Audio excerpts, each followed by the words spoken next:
What's up, everybody, and welcome to BioS3 Raw TV. Today I'm going to talk a little bit about, I'm getting questions about what led me to do my first cycle. Not actually asking what I did do, but I'll tell you that anyways, but I'll actually tell you something about like my second cycle, etc., whatever. No big deal, it's in the past. So, what led me to do my first cycle? Well, in high school, I hung out with these two twins, Mike and Clint. And they were really big into bodybuilding, weightlifting, stuff like that. They were a little bit bigger than the rest of us.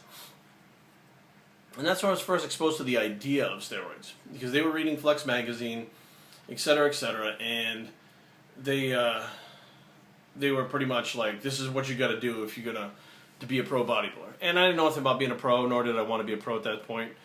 But I knew that something was off because, you know, I'd never seen human beings look like these guys in Flex. But whatever. For some reason, I thought Dorian Yates was natural. I don't know where I get that notion from in my head. And it was in my head then that I was going to be natural. I was going to do it natural, and I was going to be at the Mr. Olympia stage one day, natural. Now, that continued from age 15, 16. So about 16, I started toying with competing, thinking about it. 17, I competed. So 16, 17, 18, 19, and 20. So 5 years. I was thought about doing the Mr. Olympia natural. Until I finally realized, after my training partner had gone on a cycle and I saw what happened to him. You know, I said, you know what, you go ahead and do that thing, that's fine. I'm going to stay clean, I'm going to stay true to what bodybuilding is all about, and I'm going to stay natural. And I did. And I watched him grow. And I mean, it wasn't until like where he gained like 50, 60 pounds, but 15 pounds of solid muscle in his frame was a huge amount. So now I'm sitting there saying, well, I mean, if he's got more of a pro physique than I do now, and he's doing this is probably what I got to do. So I toyed with it, back and forth, did as much research as I could, asked people about it. There was a kid in high school I knew that took him, I asked him about him, saw that he didn't really have any side effects, it wasn't fucking him up, his health was fine. So I said, you know what, okay, maybe I'll give it a try. I'm going to do one cycle and see what happens. Okay, so then I'll decide after that what I want to do. So then before I started the cycle, I realized I only want to do one. I just want to try one to see what all the hubbub's about and what this whole thing is, how it works and stuff. So we secured 10 Duratestins. Actually, they were Omnidrins because we wanted Duratestin, so we got Omnidrin. And 2 Primatestin, which was an Enthates. So what we did was started with one Omnidrin, which is the Sustanon from Poland. And then in the middle of it, we added the Primatestin for 2 weeks and then came back down. Now, 60 pounds later, I said, holy shit, and everybody around me was like, holy shit, they're like, this might be, you know, you might have a shot if you grow like this every time. Even the guy we got it from was like, what the fuck? Like, this doesn't happen. Like, this is fucking crazy. So, at that point, I said, all right, well, I'm done with this one. Didn't know anything about post-cycle therapy or anything, so we just stopped. So, 2-3 weeks into it, you start to regress. So, you're going backwards and getting weaker.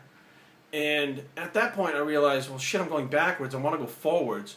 So I'll just train harder. I'll eat more. And I'm doing all this stuff, and it's not working. So now I'm trying to figure out how do I combat these losses. The only way you're going to do that is go back on. So me and my training partner, we bought a bottle of Equipoise. It was Ganabol 50 from Colombia, I believe it was. Colombia, Dominican Republic, something like that. We started the Equipoise.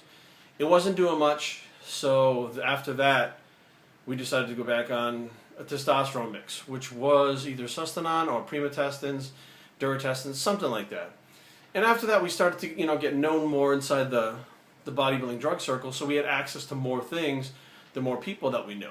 So next thing you know, there was Russian D-balls, which were extremely powerful. They were coming these little cards with a black rubber band around them with a piece of paper that was all in Cyrillic.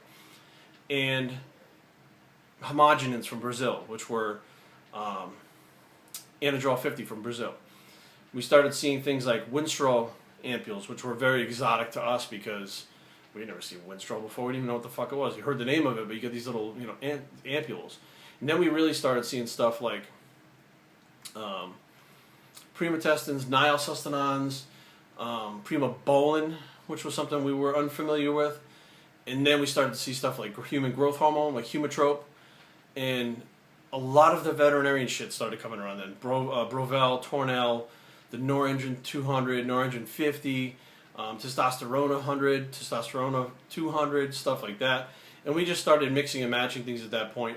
And I did have, this is partly a story time right here, Reforvit B, which was an injectable Dianabol. And I remember it very clearly. You could just draw this stuff out of the bottle, squirt it in your mouth. It had like a vitamin B complex to it and the Dianabol. And I shot this stuff in my quad. And the next day it swelled up.